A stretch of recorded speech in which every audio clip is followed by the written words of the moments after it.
Welcome to Customized Creations. Today we're going to be installing one of our skeleton triggers into the Beretta 92. This is a very simple process. First you're going to start by removing the right hand grip with two grip screws there. I'll assume you can do that by yourselves without having to be shown. The next step, I'm going to take out the trigger bar spring. Just kind of push down on the top. You can see it's got a tension there.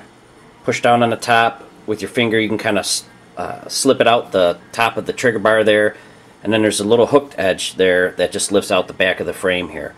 So as soon as you get it out of the trigger bar, the bottom of the trigger bar, there's a slot in there. As soon as you get it out of there, you can turn it a little bit, lift it up, and pull it straight on out. With that removed, the next step would be to remove the trigger bar. Now there is a spring inside the trigger bar here. That's the trigger return spring. This is one of the nicer styles I like here. Some of them have like a almost like a seagull kind of look, a wing on each side of it with a coil in the middle. This one's actually a cast piece with a shaft, and then it's got a captive trap spring in there. So basically at this point you can kind of work the trigger bar up and out. Just pull straight out towards you. You might have to go down a little bit in the back. It helps to have the hammer forward there. It's not absolutely necessary, but it does help.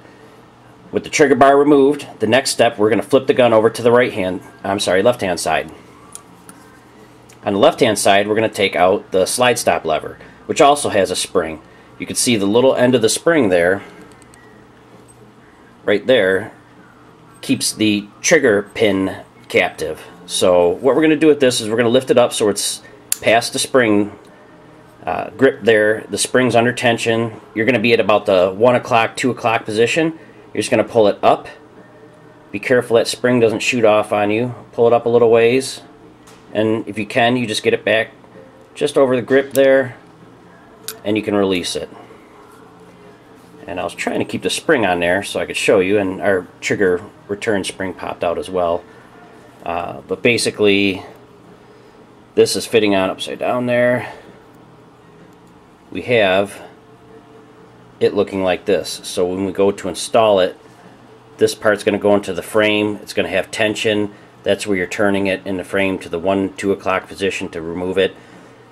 We're going to do the reverse when we go to put that back in. Now with the spring out of the way, we can now remove the trigger pin. It should just simply slide out to the left hand side. You can see our trigger fell out nice and easy there. What we're going to do with this one now is we're going to install one of the black ones. Same trigger. The other trigger was a polished stainless one. This one's just a black one. So we're basically going to drop the trigger in place there.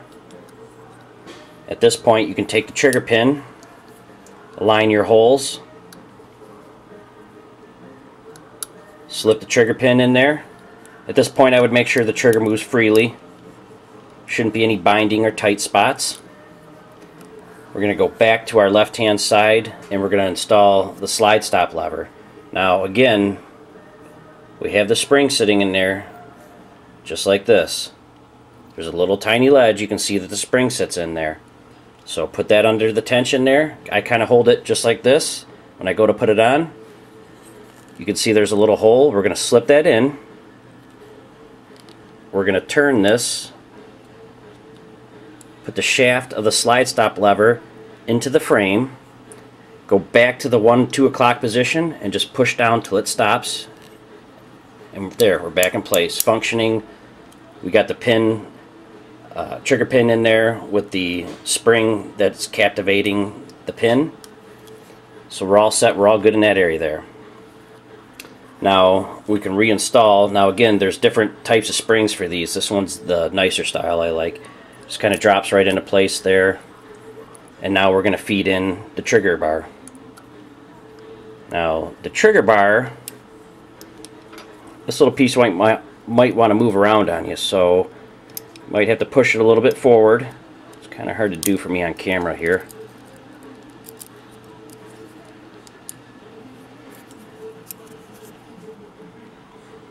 Get that in place there. Kind of push it forward and just kind of wiggle the trigger bar. Again, this would be a lot easier if there wasn't a camera in front of me. I'm making it look a lot harder than it really is.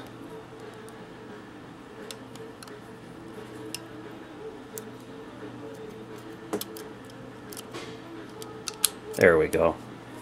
I was afraid I was going to have to turn the camera off there for you guys. Okay, we got it in place. Now we're going to put the trigger bar spring in. And again, you can see it's got a dropped leg right here, a hooked area up here, and it's curved in here. These two spots here fit in the frame. There's a little hole in the back and there's a groove down here. This top spot fits underneath the trigger bar. There's also a groove in that. So what we're going to do, we're going to find that grooved spot there. I don't know how well we can see that. And the hole. We're going to put the hole in there. Kind of slip it in. So we got it to this point right here. Now we're just going to take our finger and slip it underneath. And at this point, we should have a functioning trigger. If you got to that point, you should be good to go. Reinstall the grip. Function test it again. Make sure that the safety is in place and works properly, even though we didn't touch anything with it. Obviously, you want to make sure that's good. The trigger and everything, you know, without the slide on top of it, you can make sure the trigger functions. This is a direct replacement trigger. We will be offering some over-travel triggers in pre-travel and also a competition trigger. Okay, I got the grip back on there. We're also going to be offering a competition trigger and also more of a fitted trigger, something that not necessarily a gunsmith will need to fit depending on your skill level, but something where we're going to put a little bit bigger over-travel stop in the back. We're going to have a pre-travel stop as well.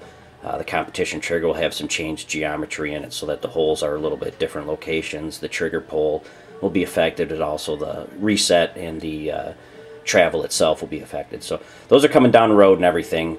But for now, we have the direct drop-in triggers, which do have a lot different over-travel stop in the back. That'll give a reduced over-travel. The trigger is a little bit thicker than the original Beretta trigger, but with the over-travel stop and the length of the trigger, the actual length of pull isn't changing much, if at all. You might like it a little bit better, the way it sits.